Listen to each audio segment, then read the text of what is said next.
Hey, I just wanted to share with you a few tips for Mother's Day. Mother's Day is going to be different for everyone. Maybe you are a mother, or maybe you are going to celebrate your mother on Mother's Day. What are some of the traditions that you have with your family? I want you to think, have they been serving you? And, I kind of feel like sometimes there's always another holiday. Do you fall into that category? And maybe, in your culture, it's always a celebration of food. Is that also ringing you a bell? So I wanted to share with you that there are ways that we can create new habits and new abilities with our family and for our future families. And one thing that we want to do is we want to let people know what our goals are. I think sometimes we're a little shy about this, but really, what if we saw it in a different way as being an inspiration? What if we saw it as a way to connect and be who we want to be, which will in turn give us the gift to be able to give more to others? So consider that. When you're going into an event, we have a plan of action sheet, and I'm going to put it in the description below in this video. And it is really helpful. Some of the things it does is it asks you, what do you anticipate? Like, what is your goal for this actual event? Is it your goal to be intentional with your nutrition? Are you in the middle of reaching a really big goal? Are you at the end and you're almost there? Like, where are you in your goals, and how can this be an opportunity for you to learn and to grow? So I wanted to ask, you will have obstacles. Have you considered what they might be? If you're going to someone else's house, with COVID, I'm not sure what's happening around, but maybe you're still going to your parents' house, or maybe you're hosting your children or something. I'm not sure.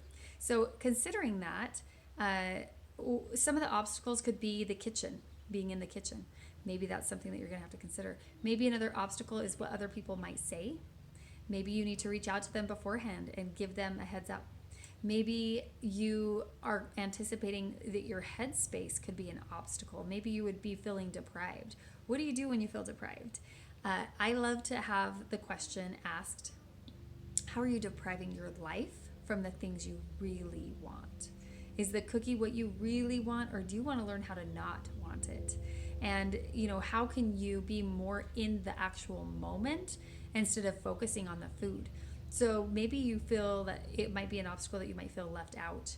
And I am here to tell you there are a lot of different perspectives. Is the perspective that you have chosen serving you? Maybe you can choose another one. Maybe you choose to really focus on the people that are at the event and know that that does not define your ability to have fun at that event. And so if you're really wanting to connect deeply with people, focus on them. Be there, be present, be focused on them.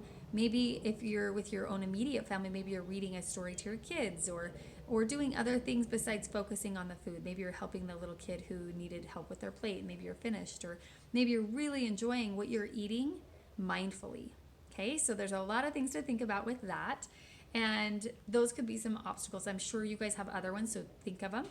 And then what would be your plan for success? How can you use each of those obstacles as the way, and to think about it differently, and also to set yourself up for success? That's very important. If you don't think about this beforehand, the way your brain works, your prefrontal cortex and your limbic system, this is going to take over because it wants immediate gratification. And if you can't get enough of what you don't need, that's kind of how our limbic works. And then it's also not teaching you the power of planning. So I encourage you to plan ahead and do this. It's going to be a new experience for you. And then I was trying to think if there's, like, how can you celebrate in different ways? So with different holidays, maybe this holiday you're going to find some healthy alternatives. Maybe you guys like play a game that's a people game. Maybe you are going to do like horseshoes or cornhole. Maybe bringing another game and making that a tradition. Maybe you do for Mother's Day a floral arrangement with the kids, that you guys all put one together and make her like a corsage or something. Like, or maybe you paint together and you make something that's beautiful with paint and flowers for your mom.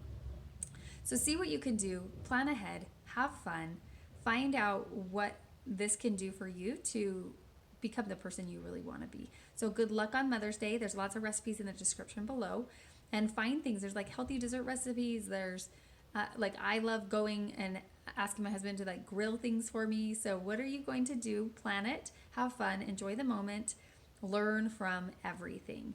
And also understand too that if you decide to do otherwise and have a bite of something, if you haven't had a bite of something that doesn't serve your body for a long time, what will happen in your brain is it's going to kind of like go like this, and it might be a little bit harder than you think to stop at one bite. Or if you choose to do that, then do it ahead of time and you plan the one bite, and your husband's going to be there to support you and you shared your plan with him.